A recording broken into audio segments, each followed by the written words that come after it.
दोस्तों फाइनली मैं आज आपके सामने लेकर आ चुका हूं दोस्तों आर्ट्स कॉमर्स साइंस का पहला डेमो क्लास इकोनॉमिक्स का, जहां पे मेरे दोस्तों आपको बताना चाहूंगा कि आपने कोई भी सब्जेक्ट लेकर रखा है उन सारे सब्जेक्ट की तुलना में आपको इकोनॉमिक्स में ज्यादा समय को इन्वेस्ट करना है, क्योंकि मेरे भाई आर्ट्स कॉमर्स साइंस में अगर कोई कैंडिडेट फेल होता है तो वो सब्जेक्ट है आप लोगों का इकोनॉमिक्स। पर घबराना नहीं है, आपका छोटा भाई यहां आपके सामने है। एकमात्र झारखंड का चैनल है दोस्तों जहां पे आप लोगों को गारंटी देता है कि जो बताऊंगा इकोनॉमिक्स में वही आएगा। अरे ये वो प्लेटफॉर्म है जो टीचर्स स्टूडेंट्स को डराते हैं कि ये होगा इकोनॉमिक्स में, आपसे नहीं होगा।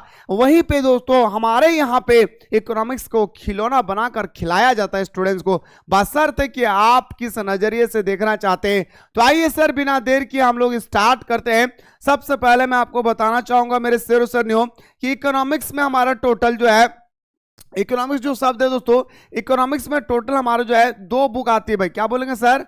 इकोनॉमिक्स में टोटल हमारा 2 बुक आता है सर, याद रखिए भाई। बुक नंबर 1 का नाम है माइक्रो, एक होता है दोस्तों हमारा मिक्रो, व्यष्टि अर्थशास्त्र और समष्टि अर्थशास्त्र। तो व्यष्टि अर्थशास्त्र जो है मेरे भाई, इसी व्यष्टि अर्थशास्त्र के बारे में आज हमें और आपको मिलकर इस क्लास में डिस्कस करना है। तो आप लोग शुरू से लेकर अंत तक बरकरार रहिए। ये बंदा गारंटी देता है कि अगर आप सही तरीके से चैप्टर का एक्सप्लेनेशन समझ गए तो आप चुटकी में दोस्तों कोई भी क्वेश्चन को इजीली से सॉल्व कर सकते हैं। इस चीज को ख्याल रखिएगा। तो आइए सर बिना देर किए क्वेश्चनों की ओर मूव करते हैं। सबसे पहला आपको पता होना चाहिए दोस्तों कि इकोनॉमिक्स के बारे में दोस्तों सबसे पहले आपको आइडिया होना चाहिए कि इसका परिचय में देखिए दोस्तों। सबसे पहले हम लोग इसका परिचय के बारे में देखते हैं भाई, है ना। सबसे पहले क्या करते हैं भाई, तो हम लोग इसका परिचय देखते हैं भाई। क्या है सर इसकी परिचय, तो गौर से सुनेगा मेरे भाई। इंट्रोडक्शन देखते हैं सर, इकोनॉमिक्स का जो हमारा इंट्रोडक्शन है इस पर हम लोगों को गौर करना है। अर्थशास्त्र क्या है, सबसे पहले आप जानिए अर्थशास्त्र क्या है। अभी हम लोग पढ़ क्या रहे भाई, अर्थशास्त्र। मैंने आप लोगों को इतिहास पढ़ाया और मैंने कहा कि बीते हुए काल के बारे में बाद में जाकर चर्चा करना इतिहास कहलाता है। अपने आप में भी दोस्तों आपका एक इतिहास बन जाएगी। अगर आप अच्छा काम करेंगे तो आपका बाल बच्चा आपका नाम रोशन करेंगे तो ये आपका इतिहास कहलाएगा। ज्योग्राफी मैंने पढ़ाया, पृथ्वी के बारे में अध्ययन करना ज्योग्राफी हो गया। तो अर्थशास्त्र जो है सर किसके बारे में स्टडी किया जाता है, तो अर्थशास्त्र अर्थव्यवस्था के बारे में स्टडी करते हैं। अर्थव्यवस्था का मतलब क्या होता है दोस्तों, धन अर्जित करना, सामानों का क्रय विक्रय करना, इसी के बारे में जो है स्टडी किया जाता है। किसमें, तो बताएंगे सर अर्थशास्त्र में। ओके चलिए सर, तो अर्थशास्त्र के बारे में दोस्तों मोहब्बत भरी क्वेश्चनों को ध्यान से देखेंगे। अर्थशास्त्र वह विषय है जहां व्यक्ति, समाज, सरकारी अपनी समिति संसाधनों के द्वारा असीमित आवश्यकताओं को पूर्ति का प्रयास करते हैं।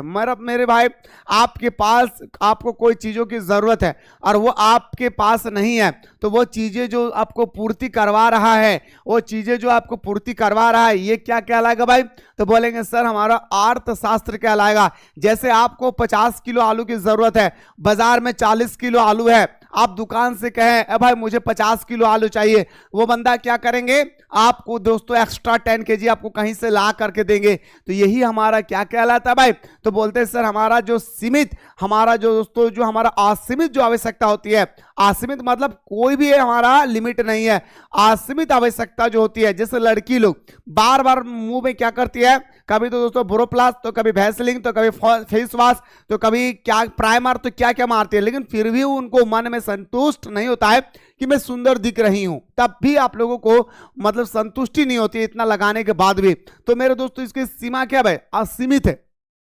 उनका क्या है भाई, आवश्यकता क्या असीमित है। तो ये असीमित चीजों को जो हमारा सीमित करवाता है, पूर्ति जो करवाता है, इसी के बारे में दोस्तों हम लोग क्या बोलते हैं भाई, अर्थशास्त्र बोलते हैं। सबसे पहले आप लोग अपने कॉपी पे लिख लीजिएगा कि अर्थशास्त्र का जनक कौन कहलाता है मेरे भाई, तो बोलेंगे सर अर्थशास्त्र का जनक कहलाता है हमारा एडम स्मिथ चाचा। क्या बोलेंगे सर, अर्थशास्त्र के जनक कौन कहलाता है मेरे शेर सरनियों, तो बताएंगे सर हमारा अर्थशास्त्र का जनक कहलाता है एडम स्मिथ चाचा। सबसे पहले आप लोग इसे अपने कॉपी पे नोट डाउन करेंगे। दूसरा क्वेश्चन भी नोट डाउन करें कि अर्थशास्त्र के जो राइटर है हमारा एडम स्मिथ, वो कहाँ के रहने वाले हैं, तो बताएंगे सर स्कॉटलैंड। और इसी स्कॉटलैंड का नाम नीदर लैंड रख दिया भाई। क्या बोलेंगे सर? इसी स्कॉटलैंड का जो नाम है, याद रखिए दोस्तों, आज हम और आप नीदरलैंड के नाम से जानते हैं भाई। हम लोगों के सामने दोस्तों ये देश जो है भाई, इसका नाम बदल के क्या हो गया भाई? स्कॉटलैंड का नीदरलैंड। ठीक है, सबसे पहला मैंने क्या बताया? अर्थशास्त्र किसे कहते हैं। दूसरा मैंने बताया अर्थशास्त्र के पिता किसे कहा जाता है? Adam Smith. अर्थशास्त्र के पिता एडम स्मिथ किस देश के रहने वाले हैं? तो बताएंगे सर नीदरलैंड या तो स्कॉटलैंड। अब आते सर, अब हमारा फादर कहलाता है, हमारा घर का, मेरा बाप मुखिया है भाई।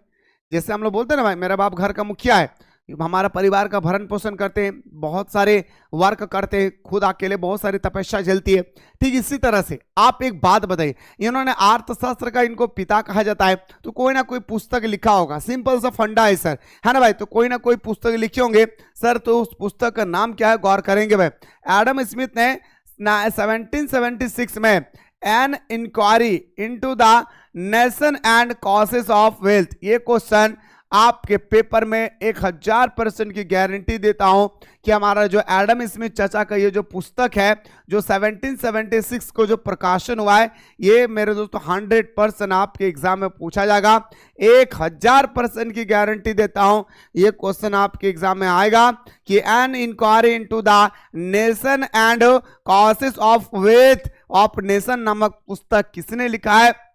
तो बताएंगे सर एडम स्मिथ चाचा ने इसका लेखक है भाई। कौन है? एडम स्मिथ चाचा इसका लेखक है। ठीक है, एडम स्मिथ के अनुसार अगर हम बात करें, एडम स्मिथ क्या कहता है अर्थशास्त्र के बारे में, अर्थव्यवस्था के बारे में, आइए सर हम लोग चर्चा करते हैं। अगर हम एडम स्मिथ चाचा के बारे में बात करें तो अर्थशास्त्र वह विषय है, अर्थशास्त्र जो है वह विषय है जिसके अंतर्गत विभिन्न आर्थिक क्रिया द्वारा पूंजी का निर्माण किया जाता है। आर्थिक क्रिया का मतलब होता है दोस्तों धन अर्जित करना। क्या सर? आर्थिक क्रिया का मतलब धन अर्जित करना, चाहे आप लेबर से कमा के अर्जित कीजिए, चाहे आप प्रोडक्ट को बेच के अर्जित कीजिए, चाहे आप प्रोडक्ट को खरीद के अर्जित कीजिए, चाहे आप फैक्ट्री को लगा के पैसा अर्जित कीजिए, चाहे आप बिजनेस में लगा के पैसा को कमाइए, मतलब पैसा कमाने की व्यवस्था को ही हम लोग आर्थिक क्रिया बोलते हैं। क्या सर?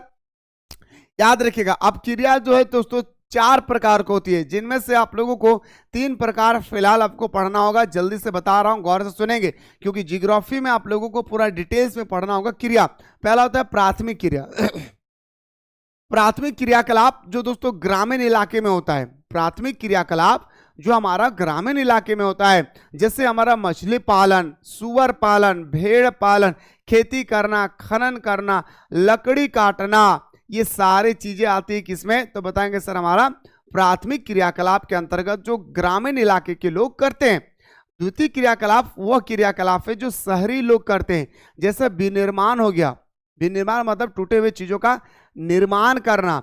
तीसरा हमारा तृतीय क्रियाकलाप क्या हो गया सर? तृतीय क्रियाकलाप में हमारा हो जाएगा क्या? संचार, जनसंचार, यानी एक बात को दूसरे व्यक्ति तक पहुंचाना, व्यापार करना। ये व्यापार करना दोस्तों हमारा तृतीय क्रियाकलाप के अंतर्गत है। परिवहन करना, ये हमारे तृतीय क्रियाकलाप के अंतर्गत आते हैं भाई। ठीक है, आइए, तो अर्थशास्त्र वह विषय है जिसके अंतर्गत विभिन्न आर्थिक क्रियाओं द्वारा पूंजी का निर्माण किया जाता है। एडम स्मिथ के अनुसार अर्थशास्त्र धन का विज्ञान है। सबसे पहले, एक बार नहीं कई बार एग्जाम में क्वेश्चन पूछा जा चुका है कि अर्थशास्त्र दोस्तों क्या है भाई? धन का विज्ञान है। अर्थशास्त्र मेरे दोस्तों क्या है भाई? तो बोलेंगे सर अर्थशास्त्र जो है हमारा धन का विज्ञान है। आखिर अर्थशास्त्र धन का विज्ञान है, ये बात किसी ने कहा था? सबसे इंपॉर्टेंट बात बनती है मेरे भाई कि अर्थशास्त्र धन का विज्ञान है, आखिर ये बात किसने कहा था? सबसे इंपॉर्टेंट है, तो आपको बताना होगा एडम स्मिथ चचा ने कहा था अर्थशास्त्र धन का विज्ञान है भाई। क्या बोलेंगे सर? याद रखिएगा, कौन कहता है मेरे दोस्तों की पढ़ाई बोझ है? अरे अच्छा पढ़ाने वाला मिल जाए तो पढ़ाई की मौज है भाई, इस बात को याद रखिएगा। तो मेरे दोस्तों घबराए नहीं कि इकोनॉमिक्स में हमारा इतना सारी चीजें पढ़नी होगी, ये करना होगा, वो करना होगा, कुछ नहीं मेरे भाई। बस मैं आप लोगों को जितने सारे क्लासेस एप्लीकेशन पे दे रहा हूं, ईमानदारी पूर्वक आप लोगों को कर लेना है। और सबसे पहला जो हमारा सिलेबस समाप्त होती है वो हमारे इकोनॉमिक्स का होता है। जैसे ही हमारे इकोनॉमिक्स के सिलेबस समाप्त होगी तो मेरे दोस्तों आप लोगों का क्लासेस शुरू आपका हो जाएगा क्रैश कोर्स, जहां पे जबरदस्त तरीके से 10 साल का पीवाईक्यू, 5 साल का model paper, selected question, test series वगैरह सब कुछ आप लोगों को प्रोवाइड किए जाएंगे। लेकिन ये सब करने में मजा तब आता है जब हमारा सिलेबस कंप्लीट हो, इसलिए आप लोग चैप्टर को जो एक्सप्लेनेशन होती है ना इसे देखने की प्रयास कीजिए। खैर आइए मुद्दे पे बात करते हैं। तो मेरे भाई मैंने क्या कहा, अर्थशास्त्र धन का विज्ञान है। ये बात किसने कहा तो बताएंगे सर हमारा एडम स्मिथ चचा ने। चलिए सर आपके स्क्रीन पे आते सर अगला पॉइंट पे गौर करेंगे मेरे भाई।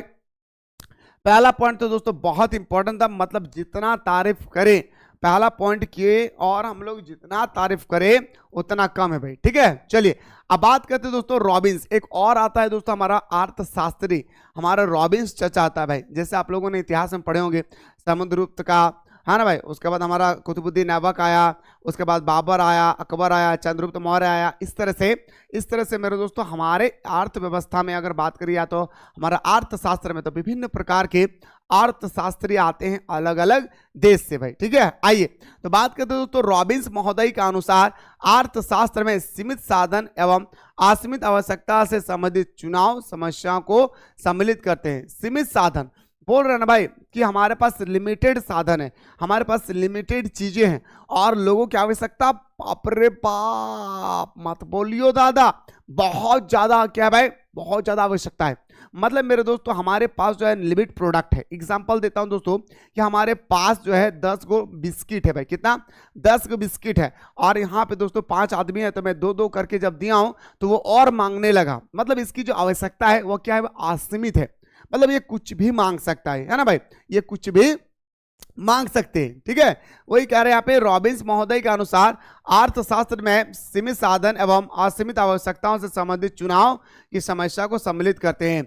सैमुअल एक और अर्थशास्त्री आते हैं भाई और क्या कहता है सैमुअल चचा, सैमुअल के अनुसार अर्थशास्त्र की विशेष सामग्री में सीमित साधन का वितरण एवं आर्थिक विकास दोनों पहलुओं को सम्मिलित करते हैं। बोल रहा कि भाई जो हमारा सामग्री है, जो भी हमारा प्रोडक्ट है, जो भी हमारी चीजें हैं, जो भी हमारा वस्तु है, जो भी हमारा गुड्स है, इन सारी चीजें मेरे भाई सीमित साधनों का वितरण मतलब डिस्ट्रीब्यूट, सामान जो है उसका डिस्ट्रीब्यूट करो, बंटवारा करो, बांटो और बांटने के बाद तभी जाकर के विकास होगा।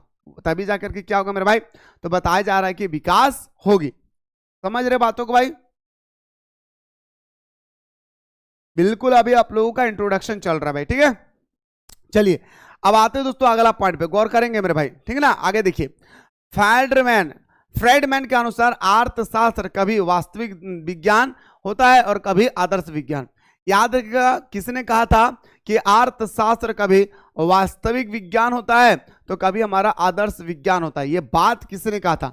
आखिर वो कौन सा हमारा अर्थशास्त्री थे? आखिरकार वो हमारा कौन सा अर्थशास्त्री थे जिन्होंने मेरे दोस्तों ये बात कहा था अर्थशास्त्र कभी वास्तविक विज्ञान होता है तो कभी आदर्श विज्ञान? तो आपको बताना होगा फ्रेडमैन। क्या बोलेंगे सर?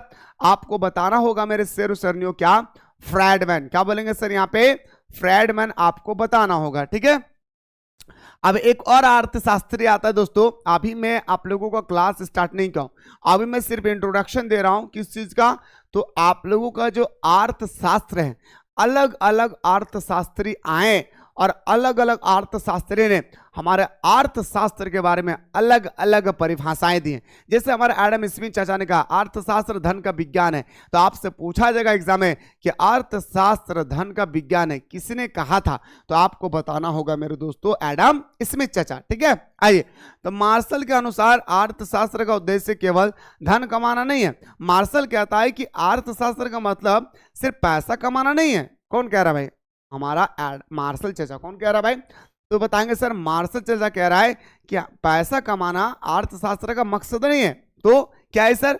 बल्कि यह देखना है कि मनुष्य धन कैसे कमाता है, कैसे खर्च करता है और उसका उपयोग अपने और समाज के कल्याण के लिए कैसे करता है।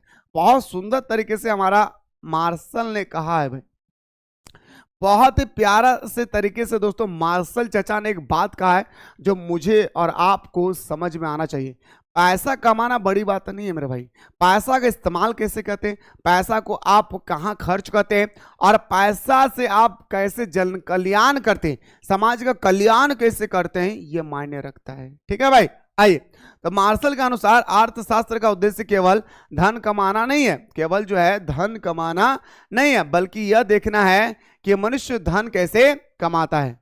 मार्शल कहता है कि अर्थशास्त्र का उद्देश्य केवल धन कमाना नहीं है, बल्कि यह देखना है कि मनुष्य धन कैसे कमाता है, मनुष्य पैसा कैसे कमाते हैं, है ना भाई, कैसे मनुष्य पैसा कमाते हैं, कैसे खर्च करता है और उसका उपयोग अपने और समाज के कल्याण के लिए कैसे करता है, ये अर्थशास्त्र कहलाता है। कौन कहता है? हमारा मार्शल चचा। कौन कहता है मेरे भाई? तो बताएंगे सर हमारा मार्शल चचा।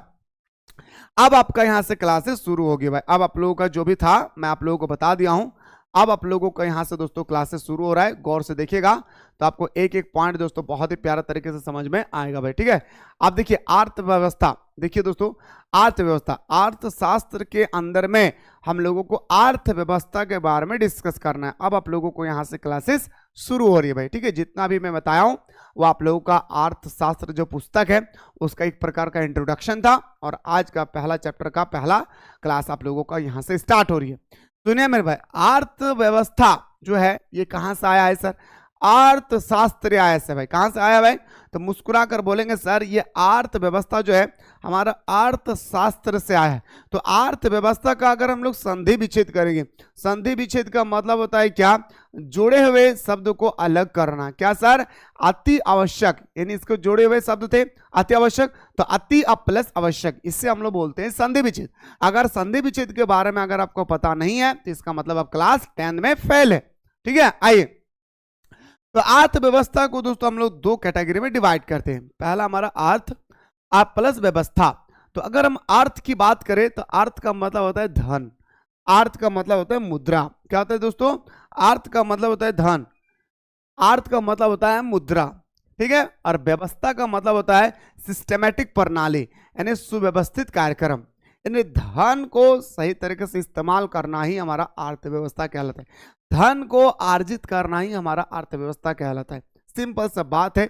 मुझे उम्मीद है कि आप सभी को अर्थव्यवस्था के बारे में समझ में आ गया होगा, तो कमेंट सेक्शन में जल्दी से बताएं। मैं अभी आप लोगों को जो बताया हूं अर्थव्यवस्था का जो संधि विच्छेद किया कि अर्थ प्लस व्यवस्था। अर्थ का मतलब होता है धन और व्यवस्था का मतलब होता है सुव्यवस्थित प्रणाली, एक सिस्टमैटिक तरीका, पैसा को कैसे खर्च करे, कहां से प्राप्त करे और कितना प्राप्त करे, ये सारे चीजों को दोस्तों हम लोगों को समझ में आना चाहिए। समझ गए भाई? यह सीमित साधन होते भाई। जो हमारा धन है भाई, मुद्रा, मुद्रा दोस्तों हमारे क्या भाई? तो बोलेंगे सर सीमित साधन है भाई। हमारा क्या भाई? साधन जो है सीमित होता है भाई। बिल्कुल भाई। साधन क्या होते हैं दोस्तों? कोई भी प्रोडक्ट क्या होता है दोस्तों? सीमित होता है। यस या नो भाई? कोई भी चीजें क्या भाई? सीमित होती है। कोई भी चीजों की अगर हम बात करें तो हर एक वो चीज दोस्तों क्या होता है? सीमित होता है, ठीक है। आइए अब पॉइंट नंबर दोस्तों हम लोग नेक्स्ट पे देखते हैं। आवश्यकताएं असीमित होती है, मतलब कोई भी चीजें जो है दोस्तों सीमित है। कोई भी चीज की अगर हम लोग बात करें तो वो पूरी तरह से दोस्तों क्या भाई? सीमित है, ठीक है। लेकिन हमारी जो आवश्यकता है भाई असीमित है। मैंने अभी आप लोगों को सबसे बड़ा का एग्जांपल दिया कि लड़की लोगों की अगर हम बात करें वो जितना भी मेकअप कर ले, जितना भी चाहे वो मेकअप कर ले, ठीक है। मेकअप कर लिए, मेकअप करने के बाद उनके मन में यही उत्पन्न होता है फिर से, काश थोड़ा सा और फेयर लवली मिल जाता, और खास थोड़ा सा और फेस वॉश मिल जाता, और खास थोड़ा सा और हम लोग प्राइमर तो लगा लेते। अरे भाई तू आटा के बोरा में घुस जा और मुंह इस तरह से रख देना, उससे ज़्यादा गोरा कहीं नहीं कर सकते आप। इसलिए मैं सीधा सीधा ऑफलाइन के स्टूडेंट्स को यही कहता हूँ, गोरा बनना है लड़की, कहीं जाना है कम पैसा में कम टाइम पे, आपके लिए बेटर है वो है आप आटा का बोरा में मुंह घुसा देना है और पोंछ लेना है भाई। सिंपल सा फंडा, खत्म, ठीक है। तो हमारे साधन सीमित है, लेकिन हमारा जो आवश्यकता है दोस्तों, हमारा जो आवश्यकता है, ये आवश्यकता पूरी तरह से क्या है मेरे भाई? तो बोलेंगे सर ये आवश्यकता हमारा असीमित है, मतलब हमारी जरूरत दोस्तों बहुत ही ज्यादा है। हमारी जो जरूरत है वो बहुत ही ज्यादा है, इस चीज को ख्याल रखिएगा। आखिर क्या है सर? अब आते हैं दोस्तों आर्थिक क्रियाएं। जब कोई व्यक्ति ऐसा काम करता है जिससे उसे पैसा मिलते हैं। अब ये शब्द मेरे दोस्तों मैं हर दिन इस्तेमाल करूंगा, मैं जब जब इकोनॉमिक्स पढ़ाऊंगा तब तब मेरे दोस्तों मैं आर्थिक क्रिया के बारे में जिक्र करूंगा। और उस सिचुएशन में अगर आपको आर्थिक क्रिया का डेफिनेशन पता नहीं होगा तो शायद मेरे दोस्तों आप उस सेंटेंस को समझ नहीं पाएंगे। इसलिए आप सभी को चाहिए मेरे दोस्तों कि वो सेंटेंस को समझना है। तो मेरे भाई सबसे पहले डेफिनेशन देखिए आर्थिक क्रिया के बारे में। आइए, जब कोई व्यक्ति ऐसा काम करता है, जब कोई व्यक्ति ऐसा काम करता है जिससे उसे पैसा मिलते हैं या रोजगार मिलता है तो उसे आर्थिक क्रिया कहते हैं। जब कोई व्यक्ति कोई ऐसा काम करता है जिससे उनको पैसा मिलता है या उनको काम मिलती है, उसी को आर्थिक क्रिया। बताइए दोस्तों, क्या आपको समझ में आ गया आर्थिक क्रिया के बारे में? तो जल्दी से कमेंट सेक्शन में बताइए सर हाँ समझ में आ गया होगा। जल्दी से बताइए मेरे भाई। आगे देखिए मेरे भाई, जहां पर यह आर्थिक क्रियाएं घटित होती है उसे अर्थव्यवस्था कहा जाता है। और बोल रहे कि जहां पे, जैसे मैं एक व्यक्ति हूं, मुझे यहाँ पे रोजगार मिल गया, मैं यहाँ आया मुझे रोजगार मिल गया भाई, तो मैं कहलाया दोस्तों, हमारा क्या कहलाऊंगा? मैं अर्थव्यवस्था कहलाऊंगा। क्या सर? हमारे अर्थव्यवस्था पर काम करने के बदले में जो हमें पैसा मिलेगी ना भाई, वो हमारा आर्थिक क्रिया कहलाएगा। क्या बोलेंगे सर? वो हमारा आर्थिक क्रिया कहलाएगा। वो क्या कहलाएगा मेरे भाई? तो बोलेंगे सर आर्थिक क्रिया कहलाएगा। ठीक है, चलिए, जहां पर यह आर्थिक क्रियाएं घटित होती है उसे अर्थव्यवस्था कहा जाता है। भारत की अर्थव्यवस्था, जैसे दोस्तों भारत की अर्थव्यवस्था, भारत की अर्थव्यवस्था क्या दोस्तों? आइए सर हम लोग बात करते हैं दोस्तों, भारत की जो हमारा अर्थव्यवस्था है वो कौन सी अर्थव्यवस्था है भाई? तो बोलेंगे सर हमारा मिश्रित अर्थव्यवस्था भाई। क्या बोलेंगे सर? भारत की अर्थव्यवस्था क्या भाई? तो बोलेंगे सर मिश्रित अर्थव्यवस्था भाई। क्या बोलेंगे सर? तो भारत का अर्थव्यवस्था हमारा एक मिश्रित अर्थव्यवस्था है। और पाकिस्तान की भी अर्थव्यवस्था क्या है सर? तो बोलेंगे सर मिश्रित अर्थव्यवस्था है। ठीक है, आर्थिक क्रिया के अंतर्गत उपभोग। अब यहाँ पे दोस्तों आप लोगों को नोट्स बनाते समय इस चीज को ख्याल रखना है मेरे दोस्तों। इकोनॉमिक्स में कुछ कुछ ऐसा टर्म कंडीशन है जिसका डेफिनेशन आपको पता होना चाहिए। अभी मैंने क्या कहा? आर्थिक क्रिया, इसका मतलब क्या? जब कोई व्यक्ति को काम मिलते हैं या जब कोई व्यक्ति पैसा कमाते हैं तो उसे आर्थिक क्रिया कहते हैं। अभी बताएं सर, अभी मैंने आपको डेफिनेशन दिया कि जब कोई व्यक्ति धन कमाते हैं या उनको रोजगार मिल जाता है तो हमारा आर्थिक क्रिया कहलाता है। अब यहाँ पे सबसे बड़ी बात आता है दोस्तों आप लोगों का उपभोग। क्या बोलेंगे सर? उपभोग, ध्यान रखेंगे। तो आर्थिक क्रिया के अंतर्गत उपभोग, उत्पादन, विनिमय, वितरण, निवेश, इन सभी को शामिल किया जाता है। अब यहाँ पे एक एक शब्द को दोस्तों उठाना है और इसका डेफिनेशन पता होना चाहिए। मतलब आज पहला क्लास है, आज से लेकर एंड क्लास तक ये सारे डेफिनेशन का प्रयोग होगा भाई। और अगर आपको पता नहीं होगा कि उपभोग क्या है, विनिमय क्या है, वितरण क्या है, तो मेरे दोस्तों आपको समझ में आने वाला नहीं है। इस चीज को ख्याल रखना है। इसलिए अभी मैं एक एक जो आप लोगों को एक्सप्लेनेशन कर रहा हूं इसे लिखने के प्रयास कीजिएगा। भले अभी मत लिखिए लेकिन बाद में लिखिए, लेकिन लिखना है मेरे दोस्तों, क्योंकि यहीं से उठा उठा के क्वेश्चन दिए जाते हैं। उपभोग किसे कहते हैं, आर्थिक क्रिया किसे कहते हैं, वितरण किसे कहते हैं, इस तरह से आपसे पूछा जाएगा उत्पादन फलन किसे कहते हैं, विनिमय किसे कहते हैं। ये आप तभी लिख पाएंगे जब आपको साधारण भाषा में डेफिनेशन पता होगा। आइए सर बात करते हैं सबसे पहले हम लोग उपभोग पर। क्या सर? पहले हम लोग आते हैं सर क्या? उपभोग पर। बड़े मजेदार तरीके से बताऊंगा दोस्तों, जिंदगी में कभी नहीं भूलोगे, सच बताता हूं। और जो कहता है ना भाई इकोनॉमिक्स हार्ड है, उनको कहना कभी मौका मिले तो मिसाइल क्लासेस के एप्लीकेशन में विजिट करना, तो आपको पता चल जाएगा कि हार्ड है या इजी है। ठीक है, आइए सबसे पहले आते हैं दोस्तों उपभोग, जिसे हम लोग इंग्लिश में कंजप्शन कहते हैं भाई। क्या बोलेंगे सर? उपभोग को इंग्लिश में कंजप्शन कहते हैं भाई। क्या बोलेंगे सर? इंग्लिश में इसे हम लोग कंजप्शन कहते हैं, उपभोग। आइए, उपभोग वह आर्थिक क्रिया है जिसमें व्यक्तिगत तथा सामूहिक आवश्यकता की संतुष्टि के लिए वस्तुओं और सेवाओं की उपयोगिता का उपयोग किया जाता है। जैसे दोस्तों मैं आपको एग्जांपल देता हूं, जैसे हमारा भोजन करना, कपड़ा पहनना, भोजन करना, मतलब बोल रहा है भाई ऐसा संसाधन, ए बाबू लोग गौर करेंगे भाई, ऐसा संसाधन जिस संसाधन का इस्तेमाल करने के बाद इंसानों के अंदर में एक संतुष्टि प्राप्त होती है, उसे हम लोग क्या बोलते हैं भाई? उपभोग बोलते हैं, कंजप्शन कहते हैं। क्या भाई?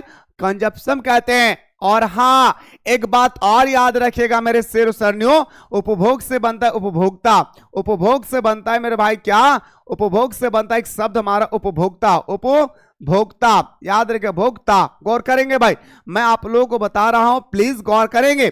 मैं कह रहा हूं उपभोग का मतलब होता है जब कोई व्यक्ति, क्या बोलेंगे सर? जब कोई व्यक्ति या समूह को दोस्तों वस्तु और सेवा की उपयोग हो जाती है और हो जाने के बाद जब वो संतुष्ट हो जाते हैं तो उसे हम लोग क्या बोलते हैं भाई? तो बोलेंगे सर हम लोग उपभोग बोलते हैं। अरे कहीं से कोई लड़की जा रही है और गुपचुप वाला यानी पानी पूरी वाला को देख लेती है और अपने हस्बैंड से कहती है, आओ जाने मन जल्दी से उतारो। बोले क्यों भाई, आपको क्या जरूरत है यहाँ पे? बोले नजर नहीं आ रहा है कौन खड़ा है? कभी जमाने में हमारे यहाँ पे हमारा रिश्तेदार था, वो भले ही आपसे मेरी शादी हो चुकी है, तो मेरे दोस्तों वो क्या करेंगे, उतरेंगे, पानी पूरी खाएंगे, मन भर के खाएं, मन भर के खाएं। जब गुपचुप वाला एक और दे रहे, बोले चाचा चाचा बस कीजिए, और मेरे पेट में जाने की जगह नहीं है। इससे क्या हो गया भाई, संतुष्ट। क्या हो गया, वो लड़की क्या हो गई सर, गुपचुप वाले से संतुष्ट हो गए। उसी को बोलते उपभोग।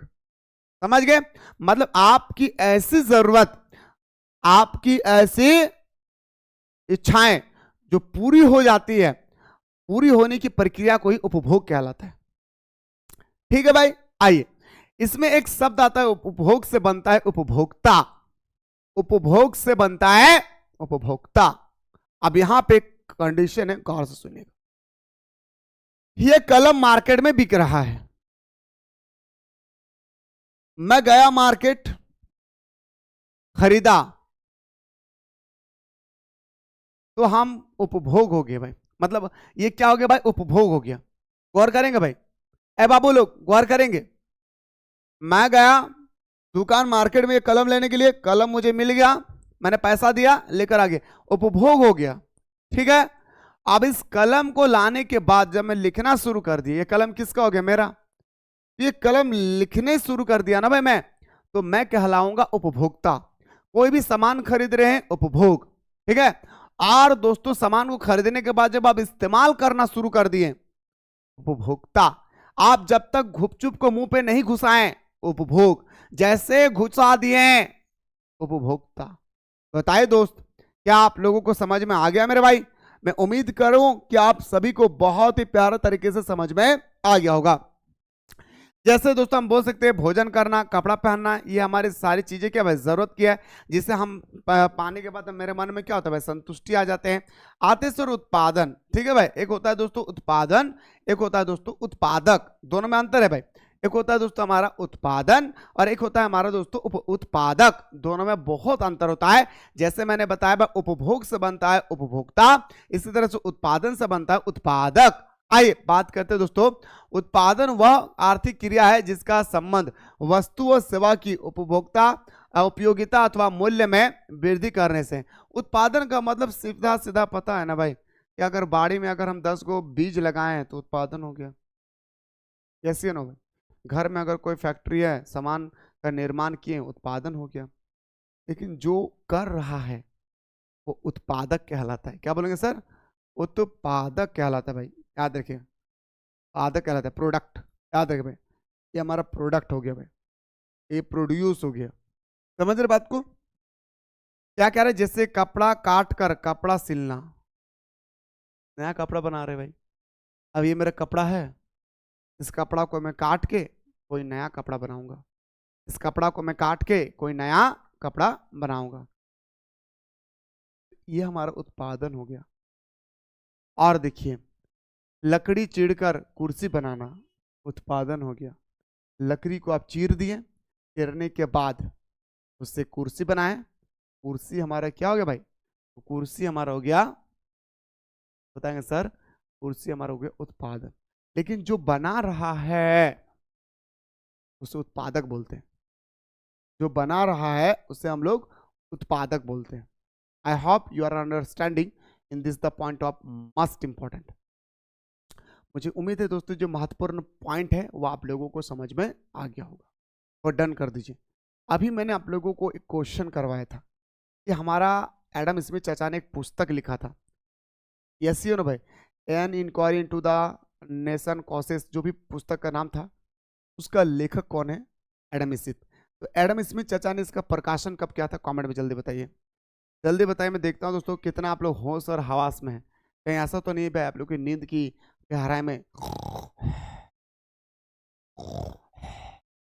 इस तरह कर रहे भाई, ऐसा तो नहीं कर रहे ना भाई। इकोनॉमिक्स है, इकोनॉमिक्स में आप लोगों को ध्यान देना होगा। वेरी गुड भाई, बहुत अच्छा आंसर बताया भाई, बहुत अच्छा लगा आपका आंसर। चलिए, तो कपड़ा काट कर कपड़ा सिलना, लकड़ी काट कर लकड़ी का कुर्सी बनाना, ये हमारा उत्पादन कहलाएगा भाई। क्या बोलेंगे सर, ये हमारा उत्पादन कहलाएगा भाई। क्या बोलेंगे सर, ये हमारा उत्पादन कहलाएगा। ठीक है, दूसरी बात याद रखिएगा, आपने मिट्टी का ढेर लिया और उस मिट्टी के ढेर से आप ईटा बनाना शुरू कर दिया भाई, क्या बोलेंगे सर, ईट का ईटा बनाना शुरू कर दिए, तो ये क्या हो गया भाई, उत्पादन हो गया, ठीक है। लेकिन जो बना रहा है, ए जाने मन, जो बना रहा है उससे हम लोग क्या बोलते हैं भाई, उत्पादक बोलते हैं, क्या सर, जो बना रहा है उससे हम लोग उत्पादक बोलते हैं। तो आई होप मेरे भाई कि आपको उपभोग और उत्पादन के बारे में समझ में आ गया होगा। और विनिमय के बारे में दोस्तों आइए बात करते हैं मेरे भाई, क्या बोल रहे हैं विनिमय। विनिमय वह प्रक्रिया है, वह क्रिया है जिसमें किसी वस्तु या उत्पादन के साधन क्रय विक्रय किया जाता है। यह क्रिया अधिकांश मुद्रा द्वारा किया जाता है। इस क्रिया के साधन कीमत निर्धारण भी कहते हैं। इससे हम लोग विनिमय को दोस्तों साधन कीमत निर्धारण, नहीं सॉरी भाई, इस विनिमय को हम लोग कीमत निर्धारण भी बोलते हैं भाई।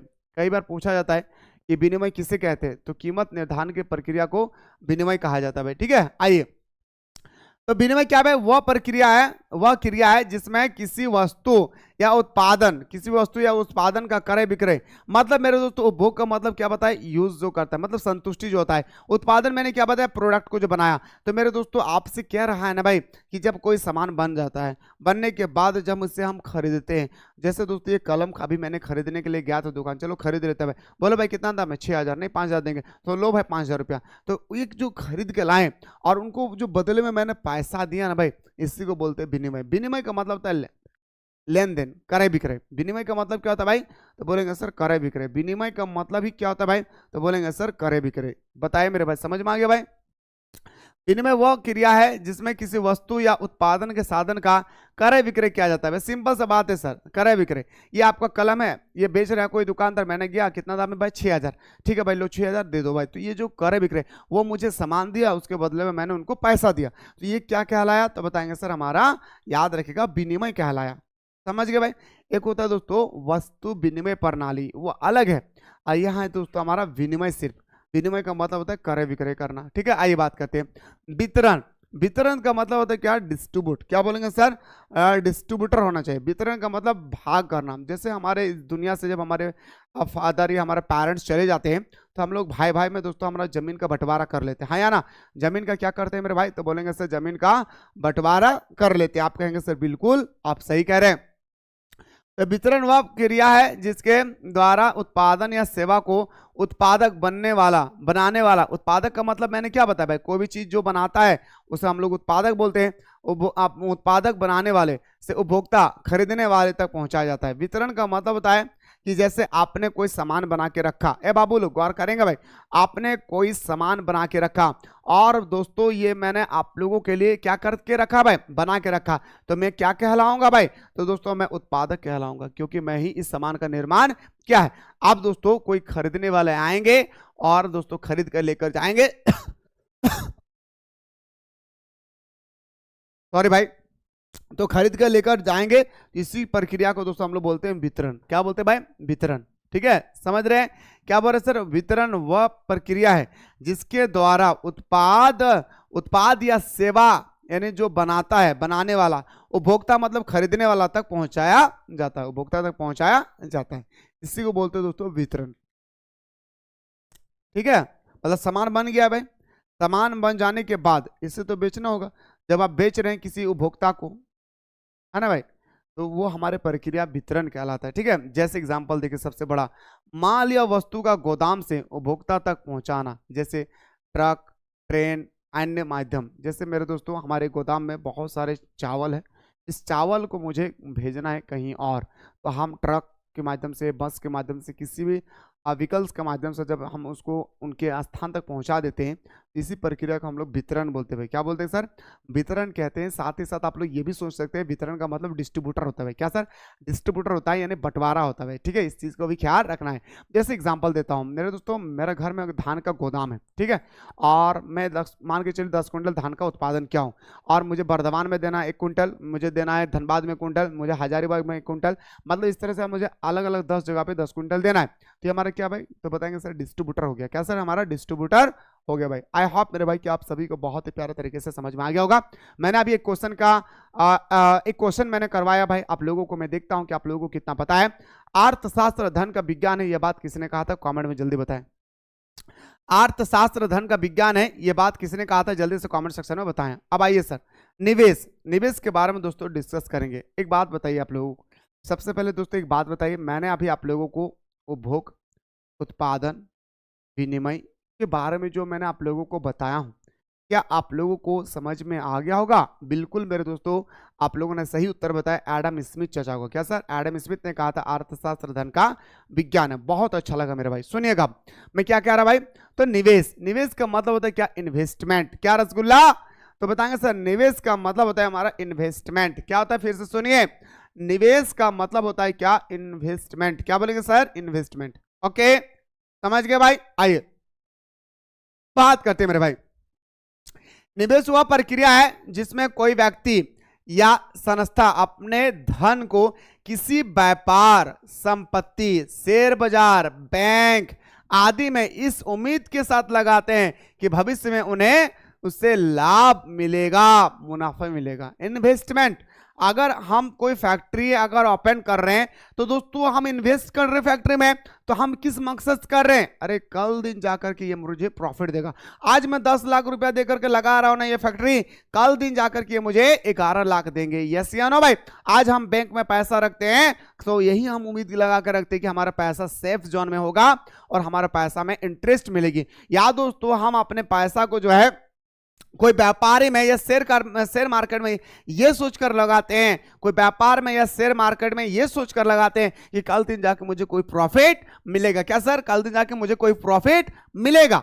तो इसी प्रक्रिया को बोलते हैं दोस्तों क्या, निवेश, मतलब इन्वेस्टमेंट। सीधा सीधा मतलब है दोस्तों इन्वेस्टमेंट। आप घर बना रहे हैं, क्या रसगुल्ला?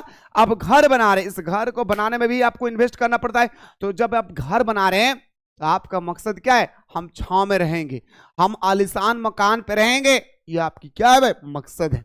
आप बिना मकसद का कहीं इन्वेस्ट कर ही नहीं सकते। आप अस्पताल भी जाएंगे ना मेरे भाई, तो अस्पताल में भी आप यही सोचकर इन्वेस्ट कर रहे हैं कि मेरे स्वास्थ्य अच्छा हो जाए, हमारा स्वास्थ्य क्या हो भाई, अच्छा हो जाए। बताएं मेरे दोस्तों, क्या आप लोगों को समझ में आ गया होगा? तो मैं उम्मीद करो आप कहेंगे सर बिल्कुल, आपने बहुत प्यारा तरीके से बताया भाई।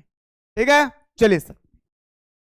जैसे दोस्तों देखिए, जैसे अगर एग्जांपल की अगर हम बात करें भाई, तो जमीन, मकान, सोना, गाड़ी जैसे चीजें में धन लगाना है ना भाई। जैसे जमीन खरीद लिए, मकान बना लिए, सोना खरीद लिए, गाड़ी खरीद लिए, इन सब चीजों को मैं इस पर्पज से खरीद रहा हूं कि इससे मुझे प्रॉफिट होगा।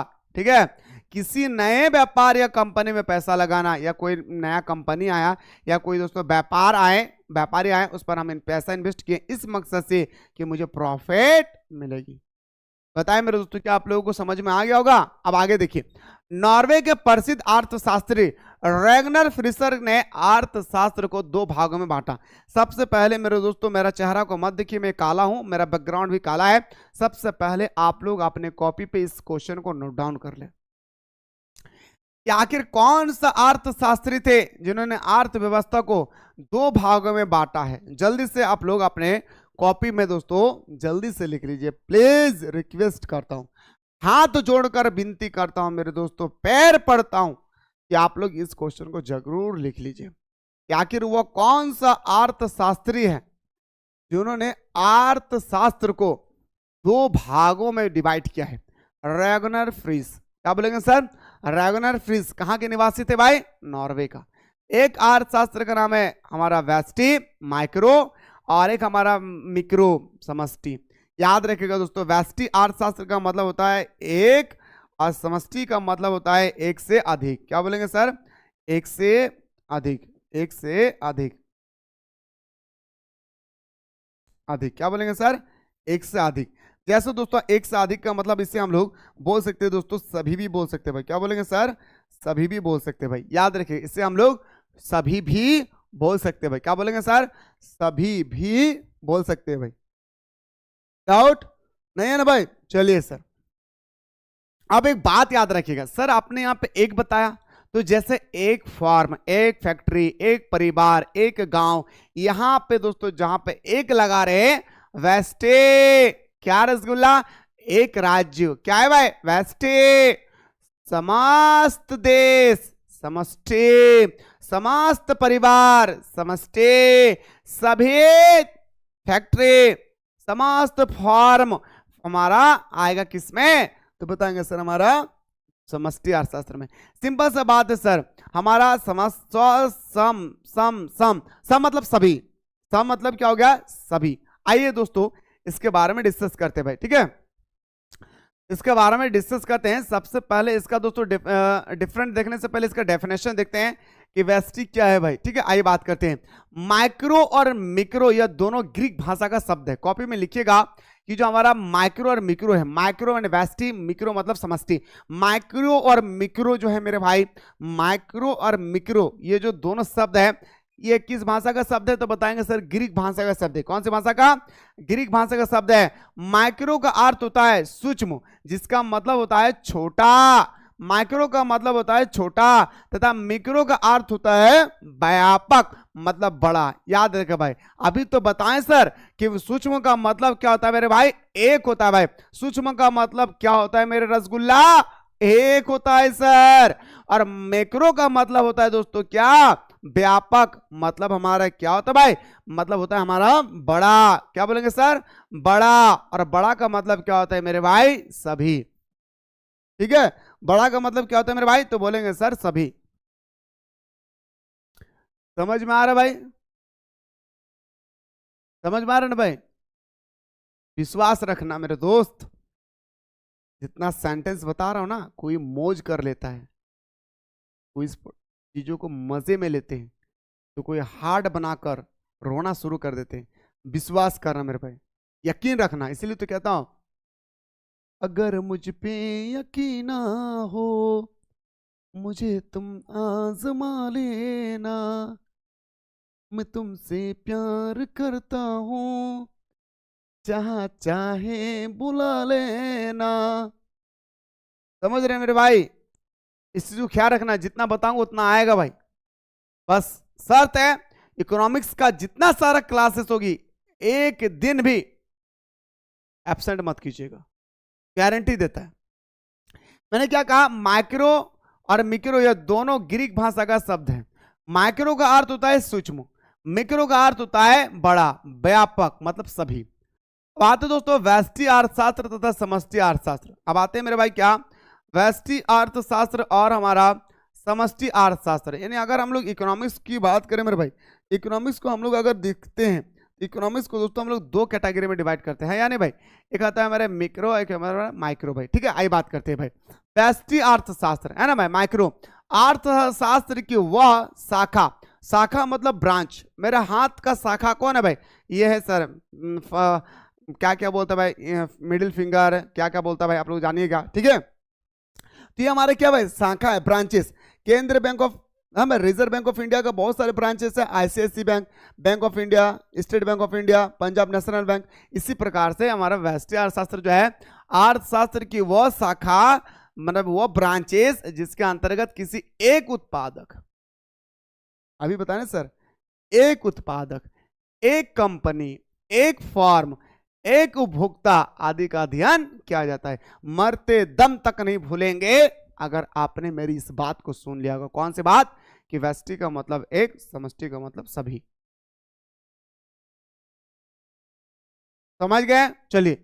या यह अर्थशास्त्र की वह शाखा है जिसमें एक व्यक्ति, एक उपभोक्ता, एक दुकानदार, एक कंपनी, एक वस्तु के बारे में पढ़ा जाता है, यानी छोटे छोटे हिस्सों का अध्ययन किया जाता है। यानी अगर हम बात करें तो छोटे छोटे हिस्सों का अध्ययन किए जाते हैं।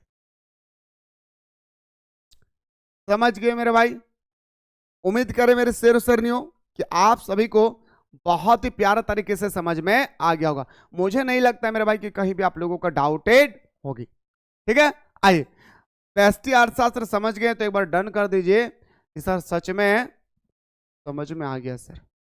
इकोनॉमिक्स हार्ड लग रहा है क्या मेरे भाई, अरे ये तो टेलर है मेरे दोस्त, मूवी तो मैं दिखाऊंगा आप लोगों को, ये तो टेलर है, मूवी तो मैं खुद आपको दिखाऊंगा, ठीक है।